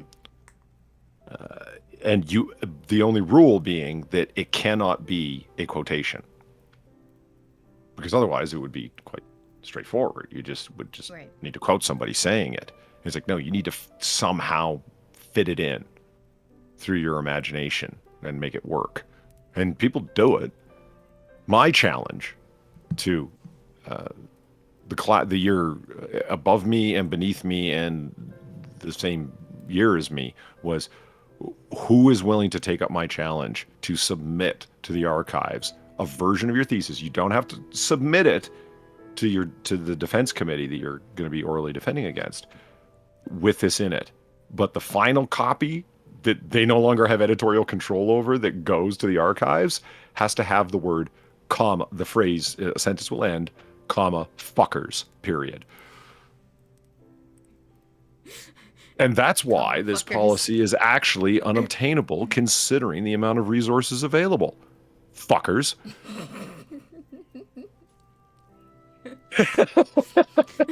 Nobody was willing to take me up on the challenge. I said, I will put down $50 right now. Just $50? Just 50. What do you mean just 50? Say it was an accident. My editor is such a prick. I can't believe they screwed me over like this. Just lie about it. That's what I would do. If you get busted. Would you do it? Fuck yeah, I would have. Would have, but given the opportunity. No one was, because, and they're like, what's the detail of the bet? That if you do it, I will give you $50, and I am willing to take the fucking challenge that I will do it for $50. But, so do you have any further opportunity to do it for $50? No one took me up on the bet. I thought it was really lame of them. As if I wouldn't have just delete that period, comma, space, fuckers, period. I would have done it so fast. I wouldn't have even thought twice. Fine. And if anyone ever challenged me on it, said, you know, your fucking master thesis contains the word fuckers? What? And yeah, exactly. See, No. I would, the hand went right up to the chest. That's exactly what I would have done. Wait, hold on. Wait, fuck are you talking about? Like, that would have been my reaction. Like, a consternation. Where? No, it's in there. Shut up. Yeah, and it's like, no, it is. And when they show me, then you get mad, right? It's like, oh, my editor. It must have been her. I don't know. I don't know if that would have worked to get you out of trouble, because if anyone knows you, they would have known that it probably was intentional on some level. That it does sound like something that would come out of your face. So, like, it could have gotten snuck in by yourself during a first draft and then just overlooked in future ones. I can totally see that. Snoopy, not constipation, consternation. It's a very different thing. Very different. You know what was funny? When they were showing the one of the draft scripts that Damon Lindelof had written for Alien Engineers was one of the original titles, and then Alien Origins or whatever the fuck, and they were showing pages on it. The amount of mistakes that man made, their mistakes, like it was supposed to be there as in belonging to them, okay, and he would write THEY apostrophe RE. They are. Like the stuff that spell check is not going to catch. Over and over again as the person was scrolling through this, and I'm like, holy shit, this guy is not. The amount of 2 and 2 mistakes, like he doesn't know when to use 1 O or versus 2 O's. Ending sentences with TO. I mean, that's ending your sentence with a preposition. You're a script writer. You're a fucking millionaire from being a script writer. In his defense, I would just like to state that as someone who is currently doing like a first really, really rough draft of an anthology of history shenanigans for their world building, I have been powering through and not going back, like not checking to make sure that I use the exact precise version of there and to where applicable. And in fact, there are a plethora of spelling mistakes, and that's just because I'm clunking away at the keyboard just like as fast as I can just to get the ideas on paper and just like go. So I'm not checking. And there is a chance, right, for first draft that is exactly what happens for a writer, is that they're not concerned with getting the precise to in there. They're just concerned with word vomiting all over the page. Perhaps. Because you said it was an early draft, right? It did. Right. No. No? You don't concur?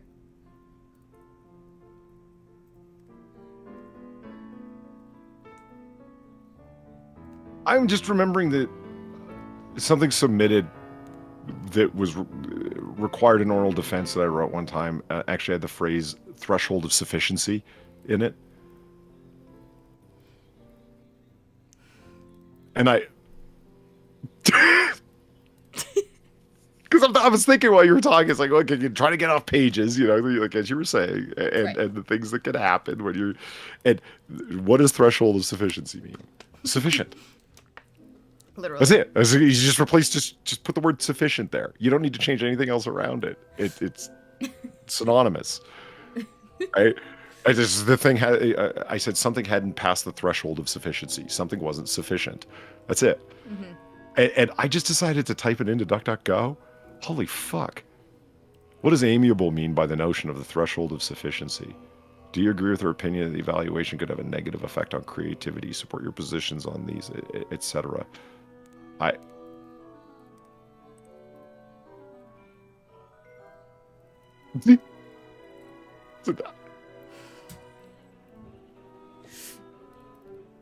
But you see what I mean, right? With the writing and when you're clunking away at the keyboard, the last thing that you're concerned about is correct grammar.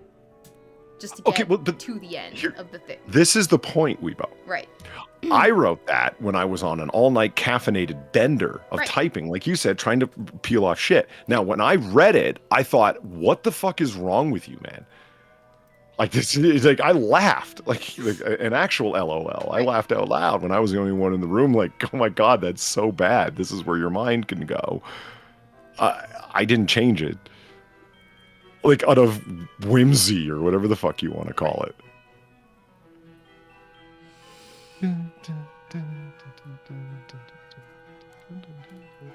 Yeah, I will put in all sorts of shit. Oh, yeah.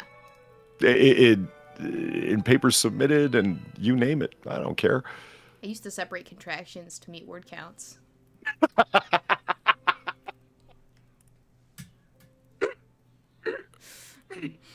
Did you ever do the increase the font size of punctuation? Oh, I know about that trick, but I never actually partook because I never really needed to because I could always just bullshit my way to the word count naturally.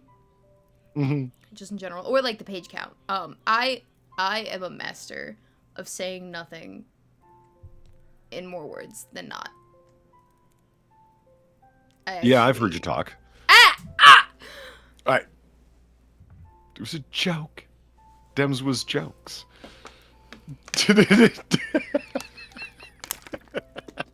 Drinks water bottle indignantly. Anyway. But yeah, I know of that trick. At least I think I know what you're talking about. It's like when you're select a period, anyone, right? Mm-hmm. And then search and replace with type another, so your 12-point font, which is usually what's required, right? And then just beside it, type another period that's at 14-point font. It will look the same to your eye, if you know what I mean. Mm-hmm. Highlight the 12-point font one, search for that, replace with, and then copy and paste the 14-point font, and then just hit replace all, and a 20-page paper will turn into a 23-page paper. Then do it with not just periods, but with periods and commas. And then make sure you do this. If you're submitting your paper, like if you print it off, you're fine. Like if you're just submitting a physical copy. If you're submitting the paper, make sure you save it as a PDF. Duly noted. Because otherwise you will get fuckers like me that will, okay, hold on. Control A, 12-point. And all of a sudden the thing shrinks by 3, 4, 5 pages. And it's like, you bastard. Like, I've done it. It's a Jesus Christ. You played the fucking font size with the punctuation game and you didn't submit it in PDF? You submitted it in MS Word? Amateurs. Yeah, the fuck is wrong with you? Hey, and sometimes you gotta do that because professors ask for ridiculous word counts and for really no reason. I mean, what is the purpose? To create more work for others? To make them feel like they're busy doing stuff? What is the purpose of the word count, of the minimum word count? Because when you're at that level... Well, you spent enough time on it, you know. There is something to be said about saying what you need to in the most concise way possible. I think that's an underappreciated... quality in people. I hear you. I mean, I had the reverse problem. Yeah. You had for too much to say? By my own fault, yes. It's not so much I had too much to say. I was forced to make an argument far more extensive than I wanted to through my own fault because the research question I asked was overly broad, even though I thought I had narrowed it down enough. So instead of being able to definitely get away with a 150-page thesis, it ended up being 215. That's without bibliography. Yeah, and it's my thesis supervisor was like, "I told you." And I'm like, "Yeah." And he goes, "Well, you asked that expansive of a question. You can't not cover these things. You included it. You should have excluded it in your research question." I'm like, yeah, yeah. Didn't I tell you? Like, motherfucker, yeah, I get it. Okay, Christ. Rub it in, why don't you? Yeah. I'm getting close to the 250 you said? 215. 215. Yeah, I'm getting close to that page count. I think I'm at 158 with my current ramblings. Yeah. But that's like lore, so that needs to be padded to the freaking ends of the earth. But that was it. I remember reading this one person's doctoral dissertation. Yeah. That that was the beginning of this saying that I've used countless times since then. It was over 600 pages. And absolutely did not need to be. It was the most padded thing that I had ever read, to the point where I had no evidence of this, but I had to believe that it was all like there were great swaths of it that were plagiarized, because it didn't read like the rest of it. And it's like, did you incorporate multiple pages from your master's and doctoral classes and seminars that you had taken and stuck them in there as chapters? Because there's lots of people that will do that. They will deliberately pick a research paper for a given class, like a big 30 or 40 pager, and they will deliberately write it as one of their chapters for their thesis or their dissertation. That seems sneaky. Yeah, it's double dipping. Yeah, there's even a name for it. It's called double dipping, like you do with a chip at a party, just to spite people. And I don't know. I was lost as to, because like, it doesn't read the same way, and it seems superfluous to your overall point. I'm surprised that your research committee. This was submitted at Georgetown. I'm surprised that your research committee didn't point out, especially your supervisor, that what is this even doing here? This is absolutely unnecessary, and goes off on this tangent that, like, you're justifying something that doesn't need to be. It's not a premise of your argument. So what the fuck are you spending so much time talking about this thing for?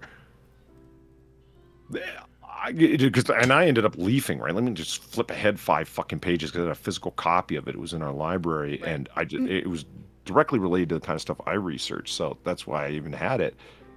And I understand this thing, I forget where I originally came across the same, but this thing had more filler than a 50-cent cigar. And I've used that saying countless times since then. My dissertation is like a lean, mean bastard, man. Yeah. It is, yeah. It's like a Cooper Mini with like a V8 engine in it. It's small, lean, and gets there fast. Pat yourself more on the back, why don't you, Polly? But no. Hey, listen, I'm saying because of my previous fuck up, this is what's happening. You know what I mean? There's no self. Designed it from previous experience because this was what I did not want to repeat. This is what we're doing. Makes sense. Yeah. There's a way you can preamble before you state your research question to exclude and narrow the scope in such a way that it's not obvious that that's what you're doing, but it's what you've done. You've narrowed the question down to such like a fucking laser pinpoint where it's like, yeah, I'm only going to need 200 pages to fucking answer this question. For a dissertation, which is pretty fucking good. Thank you for your patronage. That's so extra. 600 pages. That's gross. Yeah, over. It was wild. Thank you the next 6 minutes for the donation. I will send you and Polly a signed copy of my novel when it's published. Hardcover editions. Excellent, because I prefer hardcovers. They last longer. They retain their value better, too. Sam's driven a Mini with a V8. Holy fuck. I'll bet that's fun. Mini? A go-kart? Ooh, I want to go go-karting. Last time I went go-karting, Mini, of course. it was right after I got my appendix taken out. That doesn't seem like the kind of time you want to be driving a small, fast vehicle with no suspension. Yeah, you'd think that, right? But there I was. Racing. It was a date idea. It was like a week after, I think. But the appendectomy was only laparoscopic, so it's not like I had like this big gut scar. It was just like 3 little holes in my tum-tum. Super non-noticeable. That was a fun time. And a fun story. Polly, we are getting close to pumpkining time. Okay. I feel compelled to mention. So do you want to go for what, like another 5 minutes with questions and then we wrap it up? All right. Okay. Sounds like a plan. Good. So chat, questions, if you feel so inclined, if we have the wherewithal to actually look at the chat and answer them, this is your time. By all means, go ahead. Otherwise, Polly, do you have anything coming up for this holiday season? Content. As in liquor and merriment? Well, that too, actually. Yeah, I'm intrigued to hear your Christmas plans. Like, are you making Christmas cookies? What are you doing, like, Christmas goose versus Christmas duck, or... I'll get that fucking goose one year. You're I gonna don't get know your if it's going to goose? be this year, but I'm going to get 1 year. 1 year? People keep trying to talk me out of it. They say goose is gross. And it's like, I have had goose before. I liked goose when I had it. Yeah. I'd say go for it. Don't let your memes be dreams. Or dreams be memes. Yeah. Like, I mean, yeah, okay, it's excessively Victorian of me, but that's the point. Exactly. I mean, Part what of did... the allure. Yeah. It is right out of Christmas Carol. Exactly. Like, go down and buy the fucking biggest goose and bring it over to the fucking Cratchit's place. Think we're doing lamb for a boyfriendo's Christmas, and then I don't know what my dad has planned for Christmas this year. Every Christmas day, I think for the last 2 years, he's had like a fillet or some sort of steak, like really, really fancy cut of steak. Hmm. But that's just because that's what everyone enjoys, so I don't know. I think 1 year, when I am hosting for Christmas, when I have a house and whatnot, I'm gonna do the goose thing in addition to something else, because not everyone, I'm pretty sure, likes goose. Fuck 'em. Serve goose. Serve goose. You're gonna eat your fucking goose, or you're gonna starve, Billy. Well, but that's what I'm saying. Like, Right. like bring out the goose, and it's like, well, I don't really like goose. Well, Okay. that's what's Leave. on the menu. I mean, but that's what we have is fucking goose. There's nothing wrong with that. Like, it's like bringing out turkey and somebody saying, "Oh, I don't like turkey." Well, What the fuck are you showing up eat at a... the sides then. Yeah, my mom does turkey, and yeah, it's really close to Thanksgiving, but she digs the big turkey, so she does turkey, and it's like, yeah, I've got no problem with that. I'm a big fan of turkey. People are like, well, isn't it a little bit repetitious? I'm like, yeah, I don't give a fuck. No, Okay, just there it eat is. Here, whatever it is. look at this. Look at this goose. It's in my food porn folder. You just send it to me. Hold on. I'm mere seconds away from sending it to you. Okay. There it is. It's on its way. Do-do-do-do. I see it. Oh, ooh. Hang on. Yeah. That is one sexy goose. It really is. Hang on. Look at that with chat. baked Gotta see apples that and sexy everything. goose. Look at that. Oh, can you imagine how fucking ridiculously delicious that skin is? I mean, it's cooked to perfection. Oh, yeah. That thing has been basted with love, man. So this is what I'm saying when I say fuck them. I'm not saying that to be like a tyrannical host. I mean, if you bring out this delicious plate and someone goes, oh, I don't really like goose. Okay, well, you know you've got some incredibly rude guests, number one. And people lacking in good taste. Indeed. Six wanted to ask if you have ever had goose fat on bread before. Oh yeah, I did see that. No, I never have. I have had goose liver on bread on a toast corner, but that was different. That was foie gras. Foie gras? You know foie gras, right? I know, but I want to make sure I said it right, because Well, I just gibberish is only my first language. Well, we're speaking American. We're not saying it right, so it's Right, fine. of course, naturally. I've only ever had goose sausage, to be fair. But like a full goose, I think that I would enjoy it, because I did enjoy the sausage when I had it. That sounds like a fantastic idea. Hmm. Because, it's like turkey dark meat. Goose is like all dark meat. And people are like, it's really fatty. I'm like, yeah, that's why it's so delicious. Holy shit, it would make an incredible sausage meat. I've never even thought of that. I want to try goose sausage. Yeah, you do. Now you know that it exists. You want to. It was really good. Have I checked my P.O. box? No, not recently. I do have to go get it this week. That's the thing. I don't know when I'm gonna get the chance, except for maybe Monday, because Tuesday I have Tavern Talks. Wednesday I have gun club, so I'm going to go shoot the guns again because it's the first Wednesday of the month. Thursday, are we on for Neo Noir Night, Polly? I don't know as of yet. Okay, well let me know. And then Friday I have side quest, so like I'm mostly booked. And plus I have to wrap all the Christmas presents too, because I got my Christmas wrapping paper. We're doing green and gold this year. I'm kind of a fiend. It's fine. Gamer Lane coming in with the Take it really very mature seriously. lines. Polly wants a goose's sausage in his mouth. Yes, I do. Don't we all? Yeah, I won't back off of that. Yeah. Say it with pride. Say it with your chest. Stuff your chest when you say you want the goose sausage. Say it with your chest, fool. You know what I've never had is I have had lamb a number of times, but with the mint jelly. I always hear that combo, lamb with mint jelly. Isn't that- I've never had mint jelly of any kind, much less with lamb. My grandma used to make it for St. Patty's Day. Or not make it, she used to buy it from the grocery store. Because she used to do this whole like corned beef thing for St. Patrick's Day, so it was like on theme. Corned beef, mashed potatoes, mint jelly, and then like butter in the shape of a lamb.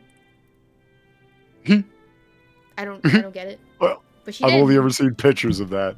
The butter lamb, I've seen it. Yep. But We know it exists. yeah, I didn't know that people actually did it. I just thought it was some crazy lady's butter carving. Our grandmother is a crazy lady, Polly. Oh. I could tell you stories. I don't know. It's kind of like a weird thing after you spend so much time making a butter lamb to, like, who's the first bastard to stick their fucking butter knife into that thing after someone spent so much time.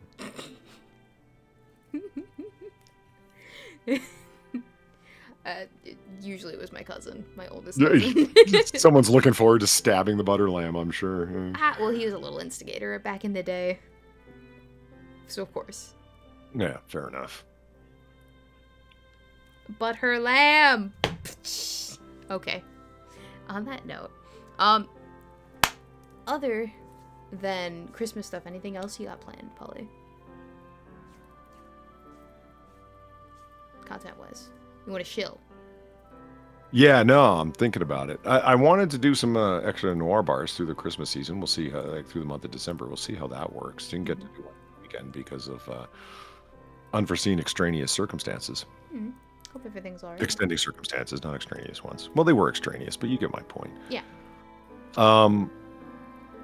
Yeah, and Far has reached the continent. Far is in America now. Really? Yeah, For cereal? for Shizzy. I saw a picture of her today standing outside of a Hot Topic. That was hilarious. She's walking by and sees a Hot Topic and is like, I can only imagine. Oh my God, these fucking stores actually exist. And they posed for a shot, and Platy sent me the picture. I'm like, that is funny as fuck. Of course, I leaned right into it. I'm like, I knew it all along. She was just, she was just dying to come here so she could go to the Hot Topic and buy the trendy emo clothes. Yeah.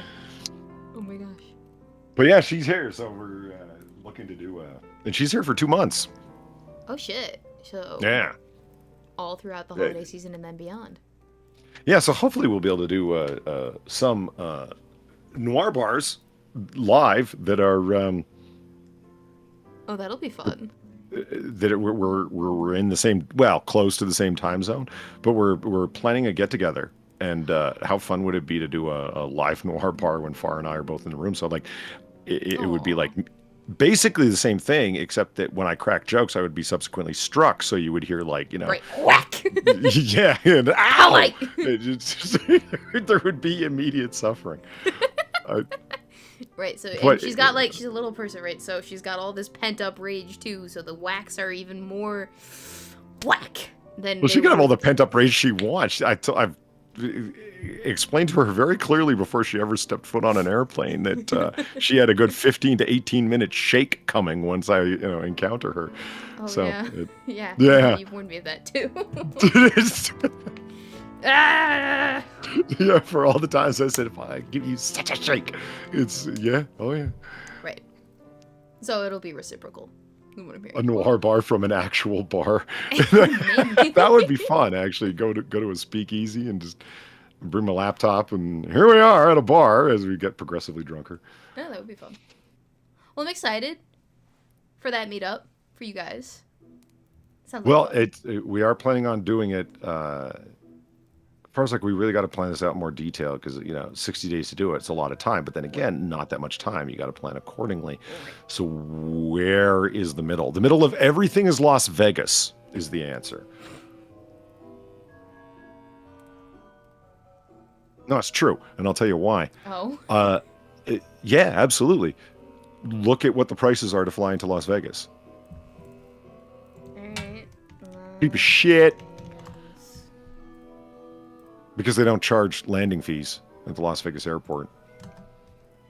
Because if it was the same price flying to Las Vegas as it was to Atlantic City, what would be the draw to Las Vegas? Do you know what I mean? People traveling there and staying there is their entire city's lifeblood. The entertainment industry, the gaming industry, etc. So they make it cheap as hell to fly in there and cheap as hell to stay there, especially in the off season. And right now, and for the next couple of months, is totally the off season. Christmas really isn't. People go to Las Vegas for Christmas because they're lonely, sad, gambling addicted people. But I can go there for like $200. see what I'm saying? That's not bad. Where else could I mean? Look how much it would be to fly to New York, for example, which For is a round closer to you. trip too.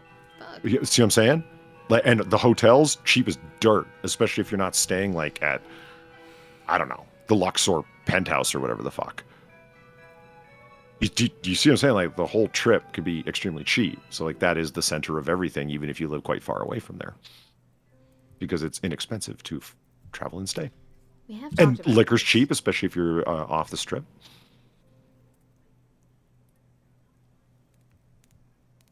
You had me convinced I have to take a trip to Vegas in the off season. But it have to be like before the off season was no longer the off season, right?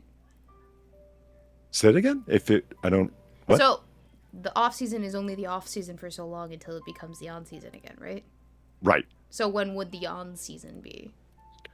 That's a good question. I would imagine spring, March. Okay. Yeah, I'm imagining March. The easiest way to check that is just look at the hotel prices. Right. Do you know? Because it's always cheap to fly. It's the question to stay once you're there. Right. And once a hotel is below 75% occupancy, that's when the prices start dropping because they want to get back up as close as they can to maximum occupancy, right? Yeah. That does sound like a fun trip. Never been to Vegas. No? No. If you're not into gambling, holy fuck. Best Nice. city to go have fun in if you're going just to have fun. You know what I mean? Yeah. Yeah. If you got a problem with gambling, yeah, don't go to Vegas, obviously. But if gambling doesn't hold an allure for you, especially, like meaning you're not going to blow $500 at the blackjack table, think you're going to win on some wild stroke of luck or whatever the fuck. Yeah. If you're just there, the shows, the drinking, the 5 a.m. jumbo shrimp cocktails that I love mentioning, the 24-hour buffets everywhere with fucking prime rib and seafood and the list just goes on and on and on. All the great fucking stuff you can do that isn't gambling related. That's the extra stuff for people to do when their significant other is blowing their fucking life savings. He wouldn't do that, would he? They might. hate people like us or me going there. So my theory is go take advantage. They expect people to show up and drop Junior's college fund. Fuck you. Yeah, no, I'm not. I can't. I'm a low risk kind of gal. Then Vegas is the place to go take advantage of because it's all set up to, like I said, like cheap drinks, cheap food, cheap everything. Again, especially in the off season, like you would never want to go there. Like June, July, when they're having a major heavyweight fight in town. Yeah. Everything's going to be double its normal price now. Well, of course, because everyone's flying in for the big fight, right? Right. But off season, fuck yeah. Well, that sounds like fun. It sounds like great fun. What are your plans? Cookie baking on the 17th. Oh, next Saturday, I guess, or this Saturday coming up, I'm supposed to take El Boyfriendo to get suited for Balak's wedding. So he's gonna get suited up. It's gonna be great. And then movie night later that night. And then the next Saturday is Christmas cookies. The following Saturday is Christmas Eve, and then Christmas Day. And my family gets together for both of those days and has a great time. So, other than that, in terms of content, I do have videos planned. I just don't know which one is going to be out first, so I'm not going to spoil it yet. But I do have a few things on the back burner, and then I would also like to get some Nameless Thief content out too for Jeremy's channel, because he's got some exciting shenanigans coming up in the new year as well. So that'll be fun. Be in costume. So when you say you're going to get him suited up, He's going to get fitted for a suit. okay. Yeah. So this isn't. Is this a suit that he's buying off the rack, oversized, and then hemmed, No, so or is this like a 100% from custom suit? This is going to be all his measurements, and then they're going to send them over to the tailor that the bride and groom have selected to get those suits made. I don't know Hey. exactly what happens beyond that. I just know that we're supposed to get them fitted. So I'm taking him and our other friend, who's also groomsman, to go get fitted on Saturday. So I have no idea what this entails. I've never had to do this, never having suited up myself. But this is El Boyfriendo's first wedding that he's going to be in. That I'm not going to be in, mind you, which is interesting because Balak's my friend. When you say be in, he's a member of the groom's party. Yeah. So they're putting him in a terrible suit. Is that how that works? I don't know. That's what I'm asking, because I know the bridesmaids' dresses are supposed to be ugly on purpose. Supposed to be, but I don't know if that's like necessarily across the board. I know I've seen the suit. The suit is light gray with like a pink shirt, so he'll actually look pretty good. He looks good in gray. I think it'll look good. It's like a suit. It's a suit. I know what a suit is. I'm sorry, when you said light gray and a pink suit, I just had all of a sudden like a 1970s attack where it's going to be like a fluffy shirt with the ruffles and whatnot. And I think he might actually have to wear a tie this time. He won't be able to get away without wearing it. So it's not gonna be super ruffly. It's just a dress shirt, like every other dress shirt with a collar and whatnot that you would find. Except this one is salmon pink. I don't think it's quite salmon. Okay, we're not gonna get into the discussion about colors yet. No, that'll be another topic for another conversation. All right. I'm not gonna get super autistic about the colors. It's fine. I don't need to. It's fine. It's fine. But yeah, light gray, pink shirt, maybe a tie. Most likely a tie. What tie are we talking about here? A tie or a bow tie? I don't remember. Either way, I can make it work. What color is the tie? Matching the suit gray? I can't remember. She showed me the fit, and so I know what it looks like, but for whatever reason, I'm coming up with a blank with the tie. It's just like, it's like one of those gangsters with the shirt and just like the shirt open in the V, no tie. And you can kind of see like the top 2 chest hairs. That's what I'm thinking of right now, and I can't get that image out of my head. Because that's how he wears dress shirts. Every single time. He refuses to wear a tie. He's got the top button undone. Sorry, the mental image that came when you said that was great. That was fucking. I don't know if you could have seen what I was seeing. That was just.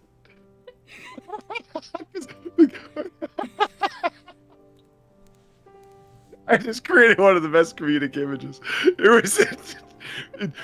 Everyone else was dressed in a bow tie except for our boyfriend who's standing there like third man in line, and he's got the same suit, but he's like, styled in his own, right? With the shirt open, you can see the wife beater, and he's like, hey baby, he's got that look. No wife beater. It would just be bare chest.